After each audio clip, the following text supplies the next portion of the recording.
ख्याति Vyas from JMP English Medium Saraswati Group of Education. Today I am conducting this session for grade 5. Subject is SS. We are starting with a new chapter, chapter number 9, our environment. And this is my session number 1 for this chapter. So kids, what do you mean by environment? What is environment? The atmosphere around us, it is called environment. Correct. कभी कभी आप बाहर जाते हो तो अच्छा मौसम होता है या अच्छी फीलिंग आती है तो यू से it has nice environment. Environment बहुत अच्छा है, यहाँ का वातावरण बहुत अच्छा है. तो एनवायरनमेंट मतलब वातावरण. तो इन टुडे सेशन इस चैप्टर के अंदर हम एनवायरनमेंट के बारे में सीखेंगे. अर्थ है तो अर्थ में कॉन्टिनेंट्स, ओशन, ये सारी की सारी चीजें तो फिजिकल चीजें हैं. बट कुछ ऐसी चीजें भी है जो एनवायरनमेंट में होती है जिसकी वजह से अर्थ बहुत अच्छा एंड सुटेबल फॉर लिविंग बनता है.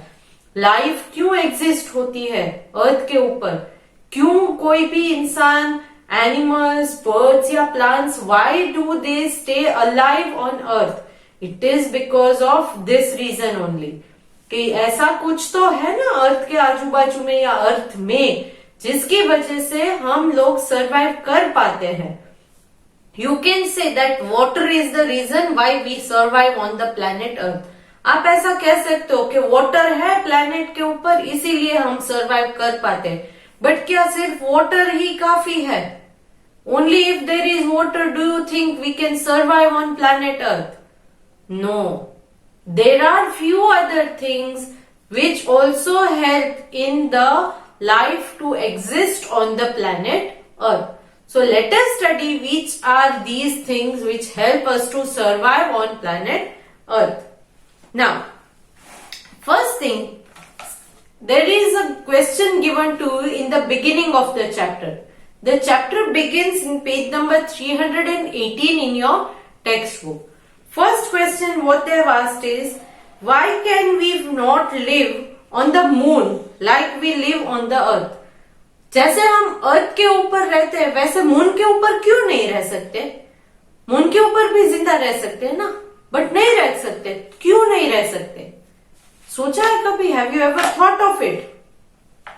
Yes, the reason is we can not live on the moon like we live on the earth as moon has no atmosphere.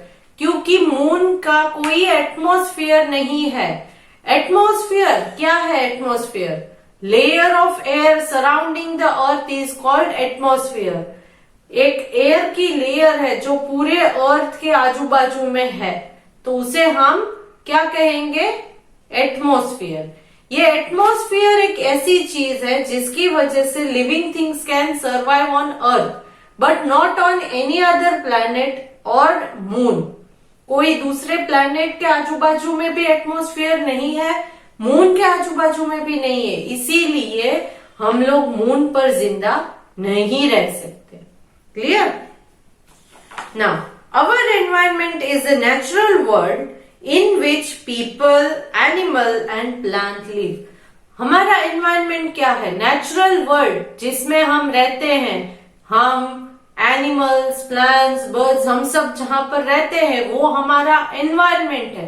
ये नेचुरल एनवायरमेंट है क्योंकि हमने नहीं बनाया है. हाँ, हमने पोल्यूट ज्यादा किया है, एनवायरमेंट को पोल्यूट बहुत ज्यादा किया है, बट बनाने एनवायरमेंट को बनाने के लिए that is not possible by any human being.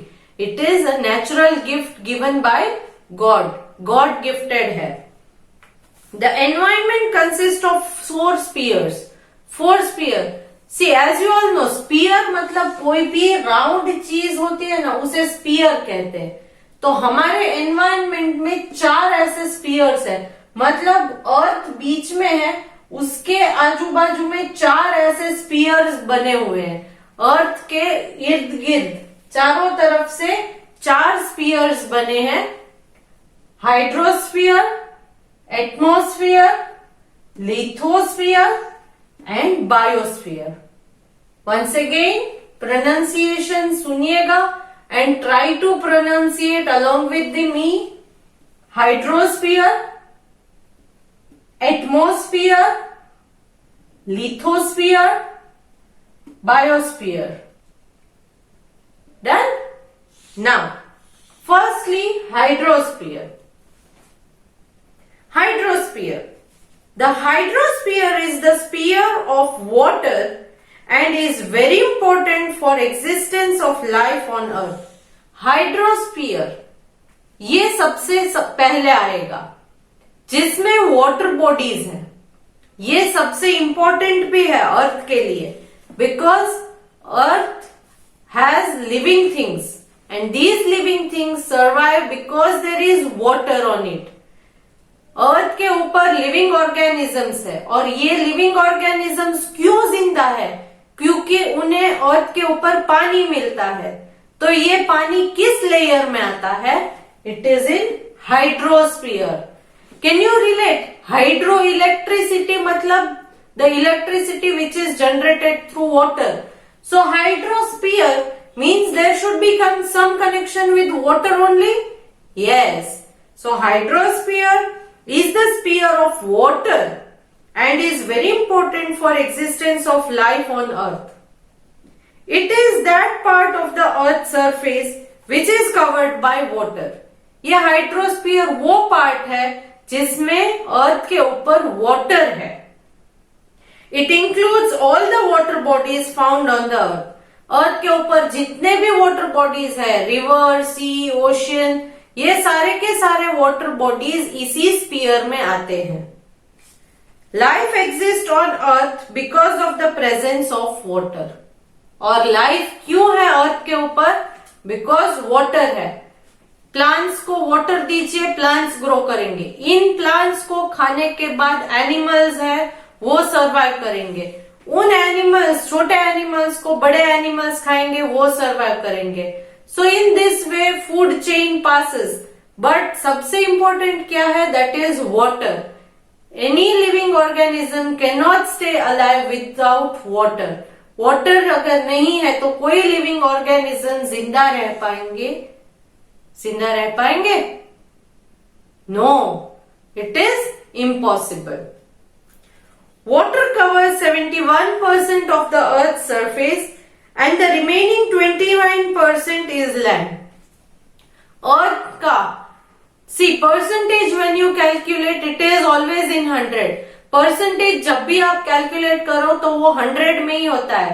Correct? Sometimes I say whether the exam was whether how much marks you will get in the exam. You will say 100%. मतलब सारे answer correct है, 100% marks. तो इसका मतलब है 40 marks का paper है तो 40 आउट ऑफ 40 मिलेगा. करेक्ट? 100% मतलब complete, there is no mistake, तो उसे 100% कहेंगे. तो अर्थ का जो 100% है उसमें से 71% एरिया जो है वो वाटर से कवर्ड है and only 29% of the Earth surface. Earth का जो सरफेस है, ऊपर का हिस्सा जिसे हम देख सकते हैं, तो उसमें 71% वाटर है, 29% जो है लैंड है. So comparatively land area is much lesser than the water that is on the Earth. This is the reason why the earth is also known as watery planet. इसी वजह से अर्थ को वाटरी प्लैनेट भी कहा जाता है. अर्थ को वाटरी प्लैनेट भी कहा जाता है क्योंकि किसी और प्लैनेट के ऊपर अब तक वाटर फाइंड नहीं हुआ है. वाटर है ऐसा कोई हमने ढूंढ नहीं निकाला है. बट अर्थ एक ऐसा प्लैनेट है जिसके ऊपर वाटर है और वो भी बहुत ज्यादा वाटर है. 71% वाटर है. सिर्फ 29% जो है वो है लैंड एरिया. तो इस वजह से इसको अर्थ को वाटरी प्लैनेट भी कहा जाता है. The water on the earth includes both sea water and fresh water. तो अर्थ के ऊपर जो वाटर है उसमें दो टाइप के वाटर है. एक है सी वाटर मतलब ओशियंस में, दरिया में जो पाया जाता है वो, एंड एक है फ्रेश वाटर. सी वाटर हमेशा आप अगर देखो तो वो सॉल्टी, खारा पानी होता है तो बहुत ज्यादा. Oceans, there are 5 oceans in the world. तो बहुत सारे वाटर बॉडीज है जिनमें से सबसे बड़े वाटर बॉडीज जिसको हम ओशियंस कहते हैं वो वर्ल्ड में 5 ओशियंस है, करेक्ट। बट इन ओशियंस में जो वाटर है वो सॉल्टी है। फ्रेश वाटर जो है वो रिवर, पॉन्ड या लेक में पाया जाता है, जिसका पानी सॉल्टी नहीं होता है, खारा नहीं होता है। Sea water is salty and is found in oceans. Sea water salty है एंड वो ओशियंस में पाया जाता है।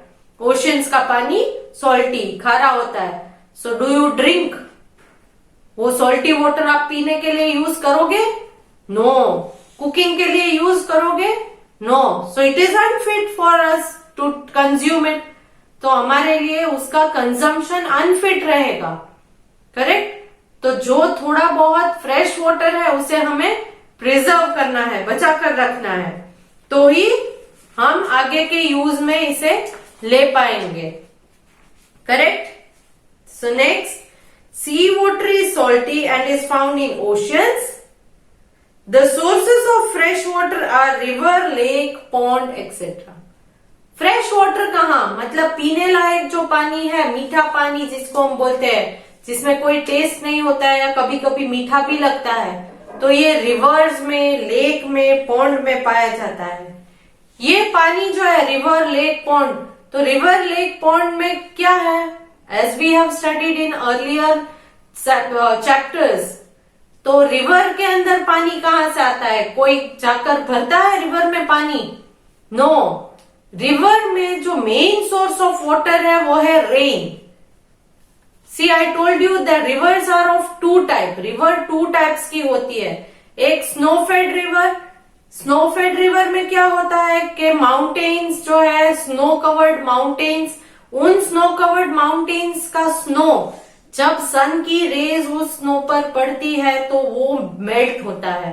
आपने देखा होगा कि बर्फ के ऊपर अगर गर्म कोई ये रे, सन की रे पड़े तो बर्फ पिघल जाएगा, correct. Same way snow covered mountains जो है, उन स्नो कवर्ड माउंटेन्स के ऊपर जब ये rays of the sun summer में पड़ती है तो वो मेल्ट होता है, और वो मेल्ट होने के बाद वो स्नो वाटर बन जाता है, और वो वाटर फ्लो होके रिवर में आता है। तो ये है स्नोफेड रिवर्स। स्नोफेड रिवर्स कहते हैं। जो रिवर्स में पानी स्नो मेल्ट होने से आता है, उन रिवर्स को स्नोफेड रिवर्स कहते हैं। दूसरी है रेन फेड रिवर्स। इसका मतलब है उन रिवर्स में जब बारिश होती है मॉनसून सीजन में, तब उन बारिश का पानी उस रिवर में भरता है और इस वजह से वो फ्लो होने लगती है, रिवर फ्लो होने लगती है। तो रिवर्स 2 टाइप है, एक स्नोफेड, एक rain fade. But rain is the main source of water. But rain को सबसे इंपॉर्टेंट सोर्स ऑफ वाटर माना जाता है, क्योंकि जो स्नो होती है वो स्नो भी कैसे होती है? क्योंकि एक्सट्रीम कोल्ड है, माउंटेनियस एरिया में बहुत ज्यादा अगर ठंडी होती है, तब जो क्लाउड्स बर्स्ट होकर रेन गिरती है, तो उस रेन का जो वाटर है, उस रेन की जो ड्रॉप है, ड्रॉपलेट, स्मॉल स्मॉल ड्रॉपलेट, वो जैसे जैसे अर्थ के कांटेक्ट में आए तो वो फ्रीज हो जाती है, बर्फ बन जाती है, और उस वजह से वो स्नो बन के गिरती है। सो that is also a type of rain, but it is frozen, so it becomes snow. तो इसलिए rain is the main source of water. Water is constantly in motion due to evaporation, condensation and precipitation. Water जो है वो continuous अपना progress करती ही रहती है, चालू ही रहता है, कुछ ना कुछ प्रोसेस वाटर में चालू ही रहता है। There is no end to the process that takes place in the water. कौन कौन से प्रोसेसेस है? एक है इवापोरेशन, एक है कंडेंसेशन, एक है प्रेसिपिटेशन। यहाँ पर आपको साइड में वाटर साइकिल का फोटो दिया है। See I am sharing a picture of water cycle that is given in your book. Can you see that? यहाँ पर आप देखोगे कि एक कॉर्नर में सन लगा हुआ है। सन की हीट जब वाटर बॉडी पर गिरती है तब वो इवोपरेशन होता है, वो वाटर इवोपरेट होता है। Water when it gets evaporated, where water gets evaporated when it gets heated. Water जब गर्म होता है तब वो इवोपरेट होता है, स्नो बन जाता है। आपने देखा होगा कि आपके घर में अगर मम्मा ने कुछ गरम रखा है, गरम दूध रखा है या गरम पानी रखा है, तो उसके ऊपर धुआं निकलेगा। तो वो धुआं क्या है? That is also water but it becomes snow, I mean sorry not snow, it becomes steam. धुआं बन जाता है और वो ऊपर जाता है। This process is called evaporation. What is it called? Evaporation. तो वो जैसे ही हमारे वाटर बॉडीज जो है उसमें तो गैस से हम पानी गर्म नहीं करते, बट सन की लाइट जो उस वाटर बॉडी पर पड़ती है पूरे दिन, तो उससे भी वो पानी गर्म होता ही होगा। करेक्ट? रिवर, पॉन्ड, लेक, उसका पानी भी सन की रेज से गर्म होता है। उसकी वजह से वो इवोपरेट होके ऊपर स्काई में चला जाता है। वहां ऊपर जाने के बाद वो क्लाउड फॉर्म करने लगता है, और वो क्लाउड जो है वो इसी स्टीम से बनता है। वो स्टीम वाटर से बनी है। ऊपर जाने के बाद जब वो क्लाउड को स्टीम टच करती है, तब क्या होता है? वो अगेन स्टीम में से वाटर के ड्रॉपलेट्स बन जाते हैं। जैसे आपने देखा होगा कि पानी जब पतीले में गर्म होता है तब स्टीम निकलती है। जब आप गैस ऑफ करके उसके ऊपर कोई प्लेट ढक दो, तो प्लेट थोड़ी देर बाद निकालोगे तो उस प्लेट में छोटे छोटे वाटर ड्रॉपलेट्स होंगे। तो ये प्रोसेस क्यों हुई? क्योंकि वो जो आपने ऊपर प्लेट ढकी थी वो तो ठंडी थी, पानी गर्म था, बट वो प्लेट जो आपने ऊपर रखी ना वो ठंडी थी। तो जब ये गर्म स्टीम ठंडी चीज पर टच होती है ना, तब वो भी अगेन कूल डाउन हो जाती है। कूल डाउन होने की वजह से वो जो वाटर में से स्टीम बनी थी वो फिर से स्टीम में से वाटर कन्वर्ट हो जाकर वहां छोटे छोटे ड्रॉपलेट्स, छोटी छोटी पानी की बूंदे बन जाता है। तो ये इस प्रोसेस को, जिसमें स्टीम में से अगेन गैसियस फॉर्म में से अगेन लिक्विड फॉर्म में पानी आ जाता है, उसको हम कहेंगे कंडेंसेशन। इसको क्या कहेंगे? कंडेंसेशन। जैसे जैसे वो एकदम हैवी हो जाता है क्लाउड और विंड के साथ मूव होने लगता है, वाटर बॉडीज के ऊपर ऐसे ही क्लाउड तो नहीं रहेगा। आपने देखा होगा कि विंड ब्लोती है तो क्लाउड भी उसके साथ मूव करते हैं। तो ये क्लाउड्स विंड के साथ मूव करके कहीं और चले जाते हैं, और जब वो एकदम हैवी हो जाए तब उस क्लाउड में से पूरा पानी निकल जाता है एंड अगेन अर्थ के ऊपर गिर जाता है in the form of rain. बारिश बन के नीचे जमीन पर गिर जाता है। So water is constantly in motion due to evaporation, condensation and precipitation. ये 3 मोशंस है वाटर के। During the day time when it is very hot, water evaporates from river, lake, ocean and so on and rise as water vapor into the atmosphere. ये water body है, correct? अब यहां से सन जो है वो हीट देता है, सन गिव्स हीट। इसकी वजह से ये पानी गर्म हो जाता है, द वॉटर गेट्स हीटेड। ये वाटर जैसे ही हीट होता है तो ये इट इवोपरेट्स,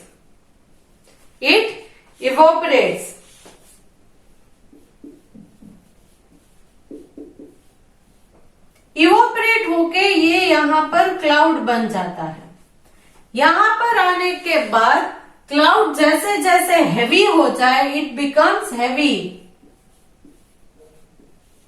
तो फिर से जमीन के ऊपर पानी गिर जाता है in the form of rain, in the form of rain.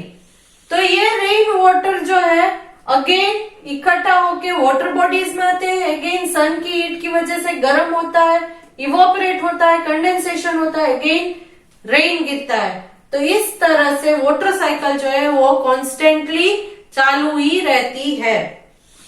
During the day time when it is very hot, water evaporates from the river, lake, ocean and so on and rise as water vapor. Water vapour, जो धुआं निकलता है पानी के ऊपर से, उसे water vapour कहते हैं। It rise into the atmosphere, ये धुआं ऊपर एटमॉस्फेयर में चला जाता है। On cooling this water vapour changes back into water droplets, जैसे ऊपर जाने के बाद वो कूल हो जाता है तो ये अगेन वाटर वेपर में से वाटर ड्रॉपलेट्स बन जाता है and fall on the earth in the form of rain, and जैसे वहां पर वेट ज्यादा हो जाता है तो रेन बन के नीचे जमीन के ऊपर गिर जाता है। This entire process of change from one form to another is known as water cycle. इस पूरे प्रोसेस को वाटर साइकिल कहते हैं। हीट, वाटर गर्म होना, उससे ऊपर क्लाउड बनना, फिर अगेन नीचे गिरना, फिर अगेन पानी में आना, हीट होना, क्लाउड बनना, जमीन पर आना, फिर पानी। This is water cycle. This is nothing but water cycle. Water is needed for several purposes. Water बहुत सारे पर्पसेस मतलब बहुत सारे चीजों में काम आता है। कौन कौन सी चीजों में काम आता है आपने भी देखा होगा।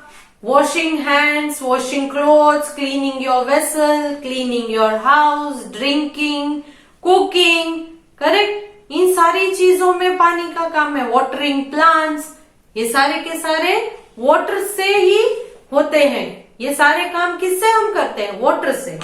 सो water is needed for several purposes such as drinking, मतलब पानी पीने के लिए, वॉशिंग, आप कपड़े धोते हो, फिर आपके मम्मा वेसल्स धोती है, ये सारे वॉशिंग के काम किससे होते हैं? वो भी वाटर से होते हैं। Then bathing, yes, most important. आप रोज बाथ लेते हो, नहाते हो ना? How do you take bath? Without water और with water? Of course with water. तो बाथिंग के लिए, ब्रशिंग योर टीथ, उसके लिए भी वाटर चाहिए। Then cultivation of crops. Cultivation of crops मतलब आप जो खाने के लिए क्रॉप्स ग्रो करते हो तो वो क्रॉप्स भी ऐसे ही ग्रो हो जाते हैं, उसमें पानी डालना पड़ता है। Yes, you need water to grow them. उन्हें भी कल्टीवेट होने के लिए, ग्रो होने के लिए वाटर की जरूरत है। So to cultivate crops. Then manufacturing things in industries.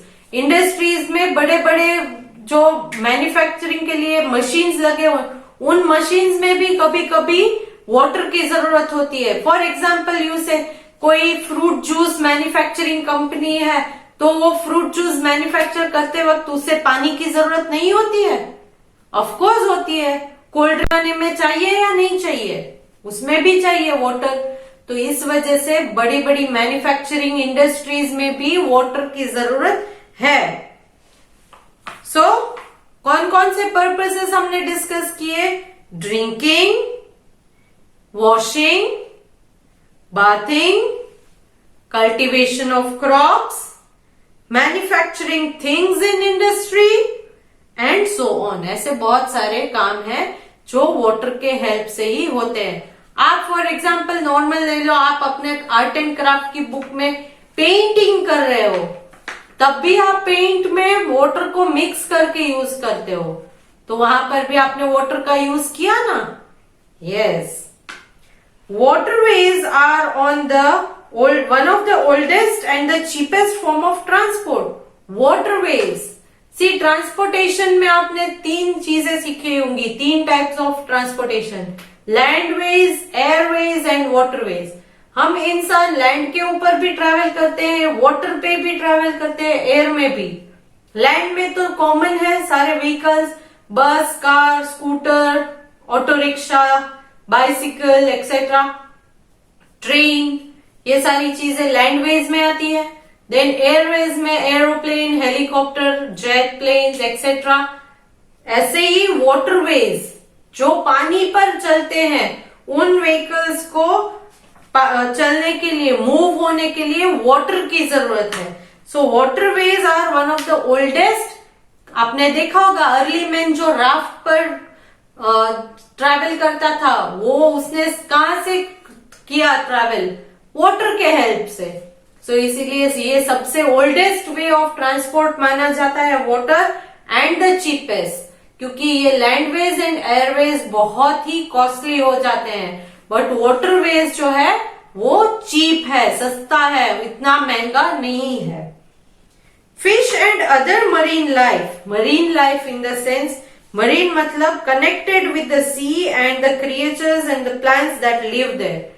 Marine मतलब सी से कनेक्टेड है, जो प्लांट्स या एनिमल्स पानी में या सी में जिंदा रहते हैं उन्हें मरीन लाइफ कहते हैं। क्या कहते हैं? Marine life. So fish and other marine life provide us with food. In fishes को या मरीन प्लांट्स को कभी कभी खाने के लिए भी हम यूज करते हैं। तो ये कैसे जिंदा रहते हैं? अगर पानी नहीं होता तो फिश जिंदा होती? नहीं होती। So that is why water is also important for marine life to grow. Currents found in the ocean influence the climate of coastal region and islands. और जो ये ओशियंस का पानी है उनमें कभी कभी एकदम जोर से करंट्स होते हैं, हाई टाइड्स, लो टाइड्स। इनकी वजह से कोस्टल लैंड जो है, आइलैंड्स जो है, कोस्टल प्लेन्स, आइलैंड्स, यहाँ पर जो है क्लाइमेटिक कंडीशंस में भी वेरिएशंस होते हैं, चेंजेस होते हैं। कभी कभी बहुत विंडी हो जाता है, कभी कभी बहुत क्लाउडी हो जाता है, कभी कभी फुल ह्यूमिड क्लाइमेट हो जाता है। ये सारे चेंजेस जो है वो इन सी या ओशन करेंट्स की वजह से ही होता है। और ये क्यों पॉसिबल हुआ? क्योंकि उन सब में, सी या ओशियन में वाटर है। तो अगर वाटर नहीं होता तो ये पॉसिबल नहीं होता। So here I would like to end this session. आज का सेशन हम यहीं पर खत्म करते हैं। बाकी एटमॉस्फेयर, लिथोस्फीयर एंड बायोस्फीयर के 3 स्फीयर्स जो है वो नेक्स्ट सेशन में हम डिस्कस करेंगे। आज के सेशन में हमने जो सीखा दैट आर 4 स्फीयर्स। 4 स्फीयर्स थे हाइड्रोस्फीयर, एटमॉस्फेयर, लिथोस्फीयर, बायोस्फीयर। फिर हाइड्रोस्फीयर के बारे में हमने ये सीखा कि ये ऐसा स्फीयर है जिसके ऊपर, अर्थ के ऊपर जो वाटर बॉडीज है उस एरिया को हाइड्रोस्फीयर कहा जाता है। वाटर कितना है अर्थ के ऊपर? 71%। 29% is land. In that water oceans and sea water is salty, river, pond and lake they are having fresh water. तो ये सारी चीजें हमने सीखी। Then we also learn regarding the water cycle. Water cycle के बारे में भी डिस्कस किया कि सन की हीट की वजह से पानी गर्म होता है, फिर इवोपरेट होता है, क्लाउड बनता है, रेन होती है। ये रेन वाटर अगेन फ्लो होकर वाटर बॉडीज में जाता है, अगेन वो गर्म होता है, क्लाउड बनता है, लैंड के ऊपर गिरता है। तो this is the way how water cycle works. तो ये सारी चीजें हमने डिस्कस की। Then what are the purposes of water, water क्यों चाहिए, ये हमने डिस्कस किया। सो नेक्स्ट सेशन में atmosphere, lithosphere and biosphere discuss करेंगे। I am sending a PDF along with this video which is fill in the blanks based. आप इन fill in the blanks का आंसर को अपनी टेक्स्ट बुक में से find करके लिख सकते हो और you can go through the video once again, you will find all the answers. Hope you will do good in the worksheet. चलो, बाय फॉर नाउ।